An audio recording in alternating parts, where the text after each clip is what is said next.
Welcome to video 186 in series 3, and now I'm going to edit a few of the NPC scripts in preparation for dynamic factions. Okay, so the first script I'll edit is the NPC state pattern, so open it up. And I'm going to comment out the method public void setMyAttacker. Comment this out. Much later on we'll write a new NPC script that handles this in an appropriate manner for what we're going to do. And put in a new line in the onEnemyAttack method. And that line of code is pursueTarget.sendMessage setMyAttacker. Of course you have to write it exactly like that to match with the method that will be called. Transform.root, send message options don't require receiver. Okay, so that's it for the state pattern. I have two more scripts to edit. Next we'll work on the NPC master, and oh, by the way, if you see this information, this like warning messages, this is because I'm in Unity 5.5 and it's just complaining about some particle scripts being out of date, and those are all Unity ones. So to just update that, I just have to go assets import package particle system. So I mentioned that in the previous video as well. And all you do is you can just check that what is happening there, its file is new or changed, and I'll just import them. I know there's one script that I'll have to comment out a debug log statement about a particle system stopping. But anyway, so that's all you have to do. And this is Unity 5.5. So you go to the master scripts and open the NPC master. And I have a new event. So first of all, public delegate void NPC relations change event handler, and then public event NPC relations change event handler, event NPC relations change. Now to just build up, have that event be possible, make it possible to call that event, let me just go all the way down and just drop it in right here. Public void call event NPC relations change. If event NPC relations change is not equal to null, then event NPC relations change. Just call that event. Alright, so very simple. And you'll see its use in future videos. Nothing yet to see. Okay, so now I'll change a gun script, the gun NPC input, and quite a few changes to this.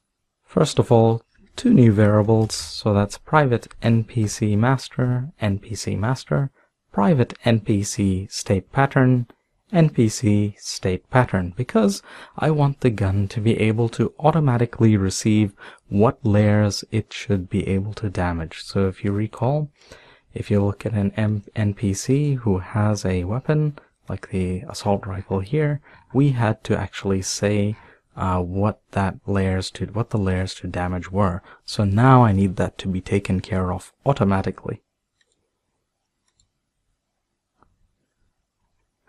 Okay, so in set initial references, we have there if transform.root.getComponent NPC master is not equal to null, then NPC master is equal to transform.root.getComponent NPC master. If transform.root.getComponent NPC state pattern is not equal to null, then NPC state pattern is equal to transform.root.getComponent NPC state pattern. Now I'll add a new method at the end of the script. It's called void obtain layers to damage. So basically this script is going to go and look at the NPC state pattern script on the root game object, which is the NPC, and then retrieve the layers to damage, which are the enemy layers. So void obtain layers to damage. If NPC state pattern is not equal to null, then layers to damage is equal to NPC state pattern dot my enemy layers. Now above that, I'll write another method that will be used to call that obtain layers to damage, and that is void apply layers to damage, and within it invoke. So this is a Unity method, invoke obtain layers to damage, so write the name exactly the same way as it appears, comma, after 0.3f of seconds. So after a short duration, then call that. And you'll see why in just a moment, why I'm using invoke. Now in onEnable, put in if NPC master is not equal to null, then NPC master.event NPC relations change plus equal apply layers to damage. So subscribe that method to that event. And then also in onEnable, so that when the script is activated for the first time, apply layers to damage is called. And well, I should just explain it.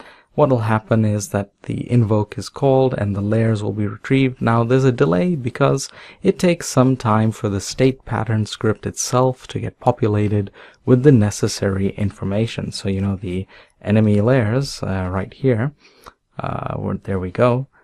This takes just a moment for it to get populated with information, and that's why I just use invoke to allow that to happen, and then the script can go in, obtain the correct information.